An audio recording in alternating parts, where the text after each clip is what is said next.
back to the Journal of a Huntsman. I hope everyone's been enjoying their summer break and the slow, gradual return to normal here in California and the US.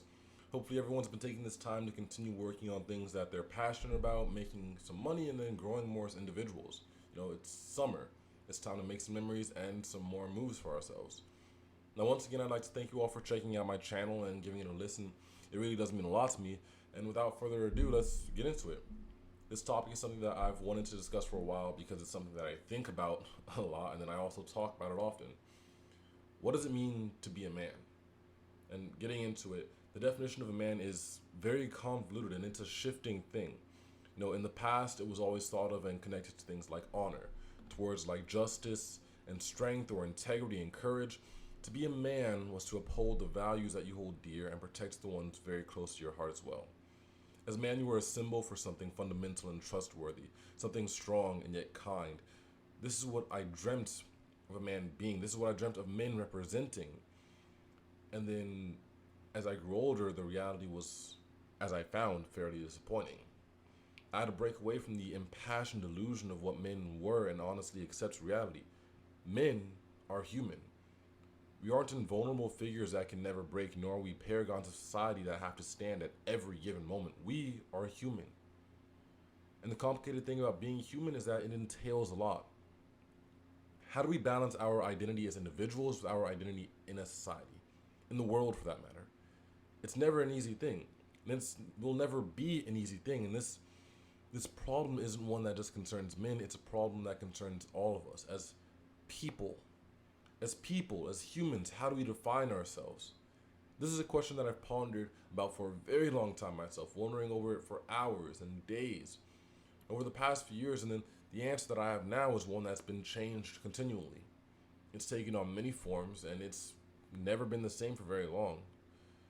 But to start off talking about this, I want to tell you guys a mantra, something that I've repeated for myself the past few weeks, and it's helped me a lot. It's helped me feel motivated and impassioned to just move. I've tried keeping it simple. I didn't try to make it overly complex, and I wanted it to be simple and easy. Like how I describe a lot of things and how I describe myself for that matter, I'm simply complex, but my complexities are simple. There's a lot of messages and then understandings that you can get from building up from something so simple. But this is how the mantra goes.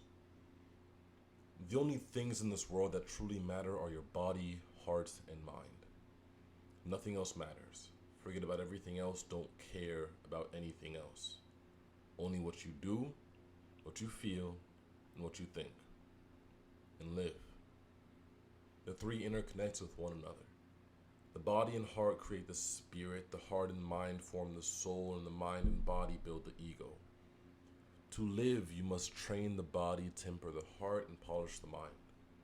Train the body, temper the heart, and polish the mind. Three things that I've been trying to do for myself lately. All the time. I've repeated that mantra working out, repeated that mantra waking up, trying to just remember and stay focused on the grind. Stay focused on the idea to just better myself. And this saying is what I've been using to encourage myself lately, to basically motivate myself to actually do something very meaningful for my life. And to be honest, it's been working for me. I do feel motivated. I do feel focused, and it's like a focus that's just directed towards one thing to getting where I want to go. Everything else doesn't matter. I don't have to think about the external factors that I can't control. I don't have to think about the things that are beyond me at this moment. The future, the past, none of it matters. All I can do is live in the now, control what I do today, live today, do more today. And this has helped me do all of that. And I hope someone can try for themselves and sometime get back to me about what they think about it. But it's been, like I said, it's been working wonders for me in terms of my overall willpower to do things.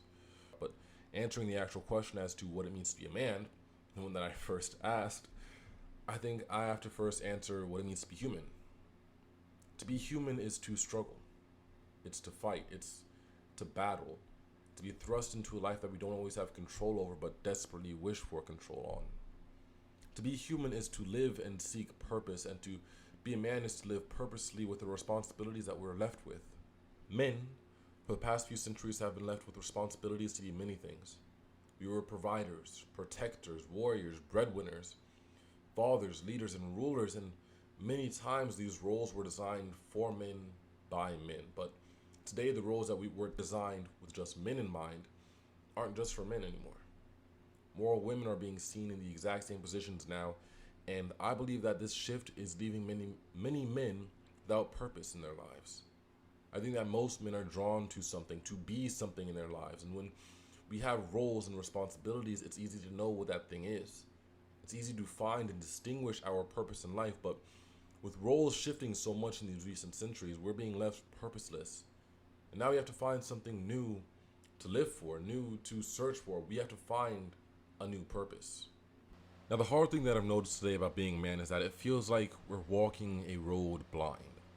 Like we've been given previous versions of a map. We know where other teams and generations of men have gone, where they've turned and how they've ended up, and now we're being pushed to chart a new path.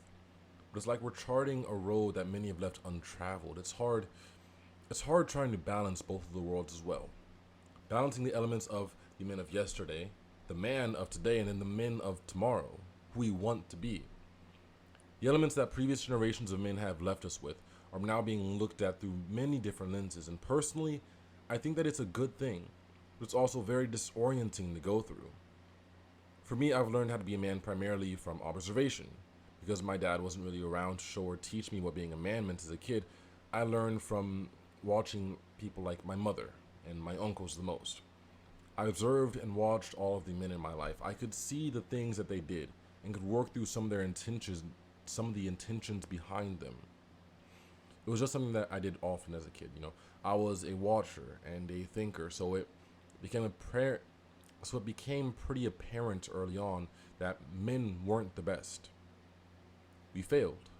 We misused our authority. We didn't uphold responsibility. We broke promises, told lies, we manipulated and cheated. To me, men seemed like broken pictures. Because for all of the bad things that I felt and saw with my eyes, there was always the sense of hope that I had for us at the end of the day. Maybe this was tied to my own desire for myself and hope that I could someday be better. That I didn't have to be like all the others. Growing up, there was a lot of pressure on me, some of which I placed on myself, but as the oldest son in my family, when my mom told me that I was the man of the house, and when my dad told me that I was the man of the house as well, I think that's when the concept of being a man really was birthed within me. Because it wasn't like I was just noticing other men anymore. I was a man now. At least in my head, my position, my role, and my purpose was to lead and protect, to keep my siblings safe, and make sure the house was secure. As a kid, I felt a lot of pride coming from that title, honestly. But besides that, I also felt a tremendous amount of pressure. And that's the thing that I know so many men feel with me, the pressure to provide or lead or be an example or support, the pressure to live up to expectation and be a man. It can feel overwhelming at times. We don't tell anybody. We hardly think about it ourselves. We work through surface levels of pain and trauma while masking the real dilemma. Admitting and seriously understanding that being a man isn't easy. This doesn't just go for men as well. Even though I understood and observed men the most in my life growing up, that didn't stop me from noticing and interacting with women. I was raised almost solely by women for most of my life. My mother, aunt, grandmother, family, friends, church family, etc. have all been women that I notice and can feel the love from and care for. So while I'm speaking about the difficulties of being a man right now, in no way, shape, or form does that mean that it's not just hard to be a woman. The struggles we both go through, trying to understand ourselves, open up about our trauma and problems, or ask for help and care for things, care for people, care for ourselves. These are things that both genders have in common. This is not something that we share, because it is something that we share as humans, as people. We struggle, we fight, we march forward, we cry, we care, we shout, we walk blindly, and are sometimes confused. We laugh, we smile, we build, protect, encourage, and love. We simply live because we have to. But living has always and will always remain one of the most complicated and complex challenges to us all. While it remains so undeniably hard, I also find it so exciting. You know, the pressure that I felt to be a man, to be the man of the house, grew as I grew. I noticed its depths and complexity as I matured through middle and high school, and it really took hold of me my senior year of high school. It's it's actually kind of funny telling the story now because it's a story that I go back to often now, and I look for and I tell people. And now I notice that it's one that resembles. I know it's a story that I go back to often, and I know resembles the story of many other students and people my age. The fall of my senior year of high school, I got my first job. I got hired at a Wingstop by my school, and I began working for the first time in my life. I was so excited to join the workforce and start getting paid, honestly. I had a hard time saying no to shifts when they were offered, so I kept taking more and more and more on my plate until I felt like it was enough. But even when my plate was full, I'd take on a little extra regardless of how pressure I would feel. I could finally provide for my family. I could support my mom in some tangible way. I actually felt more like the man of the house. But I didn't know how to balance everything very well. My senior year of high school, I think I had maybe 2 or 3 IB or AP courses. I was also on ASB. I also helped coach the girls' volleyball team with my friend Cameron as well. I also had boys' volleyball practice that I wanted to make but continually cut out because I didn't have a car at the time to go to either and both locations, and I walked everywhere basically. My senior year, for the first half of it, it was me walking. So I was hoofing it like 1 or 2 miles wherever I went to, either practice or work. I was also in the process of thinking of college that I wanted to go to and apply for, writing papers for those applications as well, keeping up friendships and relationships, working out, and smiling. Honestly, now that I'm looking back at it again, I'm starting to notice how easy it was for me to go through all of it. To suffer in silence because I didn't want anyone to know or let anyone in on how tired I was or how hard everything felt to me. I remember going to a counselor once because I was feeling off. I told her how I was feeling inside immensely, and she said that I might have been depressed. And honestly, hearing that shocked me. It was like a lightning rod that just woke me up because if you knew me in high school, there were a lot of words that you could use to describe me. Sometimes quiet, maybe shy, pretty weird, sure, but I talked to basically everybody my senior year. I tried to smile and interact with everyone. So I never would have thought that I would have been depressed. But it's true because the pressure from working on top of everything else I had to do as a student, coupled with my responsibilities as a son, a brother, and the man of the house just felt like so much to carry. All of it just felt so heavy on my back. But I couldn't break. I couldn't fall down or stop moving. I had to keep going. Men don't cry. We take action. We do. We handle our business and can think about our feelings later. We put it all aside and get the job done. I know that so many men in the world suffer in silence. So many of us just don't want the world or our friends to know what we're going through, but it's okay. To anybody watching this, any person, it's okay. You don't have to hold up everything on your own. You don't have to save or change the world. You don't have to feel so burdened by responsibilities. And most importantly, you don't have to suffer through all the things you're going through alone. The day that changed the most for me was one day when my mom was dropping me off for work on a weekend, and I started talking to my mom in the car about how tired I was. Because she asked at first, and I think my mom noticed how exhausted I was getting. I would wake up at 6:30 or 7 a.m. pretty early, honestly, just to make sure we got to school on time because I had a class. It was, I think, AP Calculus that I had to get there to. And then after school, I would get homework done, help with practice or go to practice, then work out. And then I had work until maybe like 10 or 11 most nights of the week. After I turned 18 and was like, didn't have to worry about like legal troubles, I guess. I was getting back home around midnight, actually, most nights. And then I wouldn't get in bed until like 1 or 1:30. So mom noticed everything and was getting kind of worried. I started to tell her, I remember this moment well because I described it with an image that I saw from an anime once. I watched Shokugeki no Soma, and one of the scenes from the second or third season, it described how I felt to a T. And I said, I felt like a man walking through a storm. Every step that I'd take felt harder and harder, and my legs felt like they were turning to stone. And I can't see where I'm going anymore. Lost in a storm, and every step like lead. I was simply moving at this point because I told myself I couldn't stop. And I started to cry a little bit. In the car. I tried fighting it off, but then giving in, and my mom talked to me. And that's when I really understood, or at least I got the hints of what real strength was supposed to look like. What I wanted a real man to look like. Going back to the quote, or going back to one of the quotes that I like saying often now and like thinking about, a king is someone with the power to live as they please. This goes beyond the idea of just a man. This is something that I believe everyone strives for. As we hunt for purpose in our lives, we all seek truth, and the truth that I've come to understand for myself goes something like this.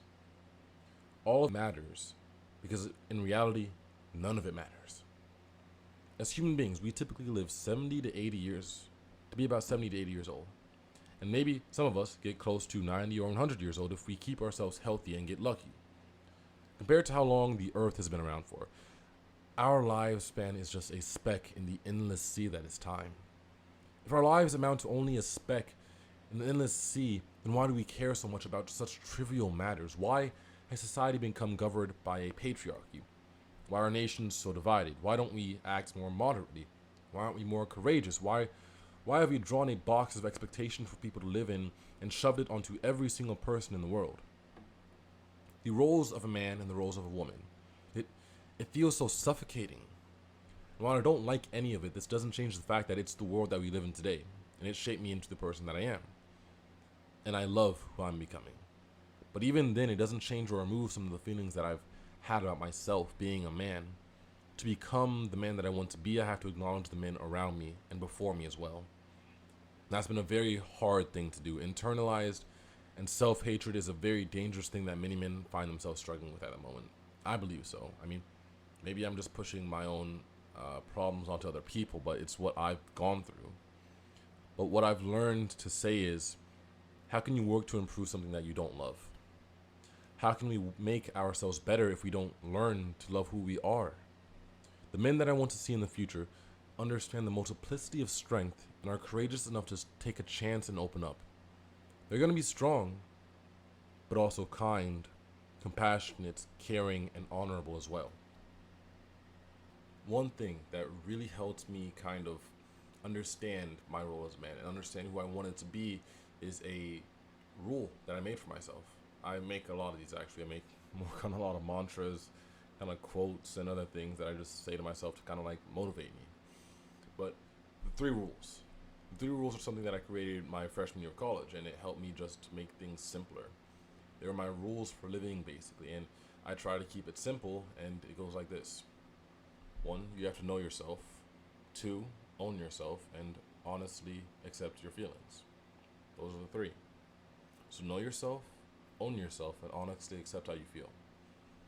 It's as simple as that, really, but they're each things that I believe people don't think about often. Like the first rule, know yourself. Know who you are. Know what you like and what you don't like. What makes you smile, makes you sad, happy, angry, what you think. Know what you support or don't support. Learn about yourself. Talk to yourself about who you are. It's comforting knowing and figuring out who you are. Second rule, own yourself. This works with the first rule, but after you know who you are, you have to own it. You have to accept it. You know your weaknesses. You know the shortcomings in your life. You know your faults and everything everything you've done that you like and that you don't like. But if you can't accept it all, if you can't own up to who you are, then what's the point of knowing everything? You're just denying yourself the truth about who you are. Own it. Don't deny the truth. Don't deny any part of yourself. The difference between simply knowing and owning something is vast. If you know something, you may not be able to act on it. You can acknowledge that it's there, but can't change its position. Use it. Take it away. Nothing. But if you own it, if you truly own it, the opportunity to do what you want opens up. You can do whatever you want. And that brings me to the third rule. Honestly accept your feelings. I think that this is the rule that will be hardest for men to follow because we're not used to talking or thinking about how we feel. Addressing how something affects us. And I think it's one of our biggest flaws. If we can't talk about how we feel or acknowledge what we're feeling, how does that allow us to truly live? Feelings and emotions are crucial to enjoying and living life. They're important for just experiencing life properly. If you want to better, if we want to be better, we have to accept how we feel. We have to know ourselves and own who we are. Now, coming up on the end of this episode, and a conversation that I really enjoy having with myself often, I would like to talk about a few things, and one of them has to do with what I want to be. At the middle part of the episode, I guess, I told you all the quote about the king. There's someone with the power to live as they please. I like that quote for a few reasons, and one of them is for its simplicity. It's not overly complex, and it states the matter in a way that I can break down and think of for myself. I can rework the quote and its meaning for myself time and time again. And I think that regardless of age, gender, sex, race, or other factors, the things that enable a person to actually have freedom in this world is power. Power enables you to break free of barriers, chains, rules, or anything else in your way. We see it work every day when it comes to wealth and authority, and it's easy to see power through simple elements. But I see it as a myriad of different things. Power isn't just physical strength or wealth. It's not even just intelligence, but it's all the little things that make up who we are as individuals. Our will, hope, faith, intelligence, skill, wisdom, strength, relationships, all of it. Any of it can be powerful, and all can be powerful as well. It can all make you powerful. As a man, that's what I want to be. Powerful enough to live how I want and be able to support my family. I mean, isn't that what everyone should desire? The ability to live and do what you want for the people you want as well. Now, the last thing that I want to mention and cover on is something that I started saying when I was about 16 or 17 years old. I told you all about how it felt hard for me to focus, or hard for me to accept being a man when there was so many negative and terrible things associated with it, right? One of the ways that really helped me separate but keep with it when I was younger was telling myself and people that I'm not a man, but I'm the man. A man is part of the group. Their identity is a part of the whole and associated with it. You see a guy walking down the street, and one of the things you may notice is his gender. The fact that he is a man. And sure, this is true, he is a man. What you know about the male species is then projected onto him in an ever so slightly manner. No matter how unbiased you may want to be, there's something that attaches in your mind to this guy because he is a man. And I like to say that I'm not a man, but I'm the man because it feels like a declaration that I'm more. I just say it with me. Say it yourself. I'm not a man, I'm the man. You're the man. The man that's going to make a difference. The man that's going to create change. The man that's going to show anyone who's ever doubted him that he could do it. You're the man that'll be great. All of the things you've ever wanted, the goals, the dreams, the desires, they all begin with how you view yourself and the world around you. How you take and that different events and experiences affect you at the end of the day. I think that today more men need to adapt to this mentality when it comes to gender norms and expectations. What will you conform to? Who will you become? Decide these things for yourself and declare it with a passion and will to see it through. Whoever you are, wherever you're from, say it with your chest. Say it like you mean it. Say it like you're at the start of a race, and that's basically a go. Whatever you are, man, woman, other, I'm not a, but I am the. I am the change. I am the person in my family that will make a difference. I am the man. I am the woman. Say it and mean it, and then go out and live your life, be whoever you want to be. And that's my episode. That's what I wanted to kind of cover. I talked a lot about being a man, what it meant, kind of went into a bit of a personal spiel about my high school experience as well. But I hope you guys all got my message and what I was trying to get at and like convey to you. Like and comment, please. Share this podcast with anyone you know who it may help, who may be interested in like learning about all this as well. If you guys have ideas on what you may want me to cover, please comment that as well. And thank you again for listening. I'm going to be having the next episode up sooner, hopefully, and I'll be posting this soon as well. Now I'll see you guys next time, and thank you again for tuning in. Bye.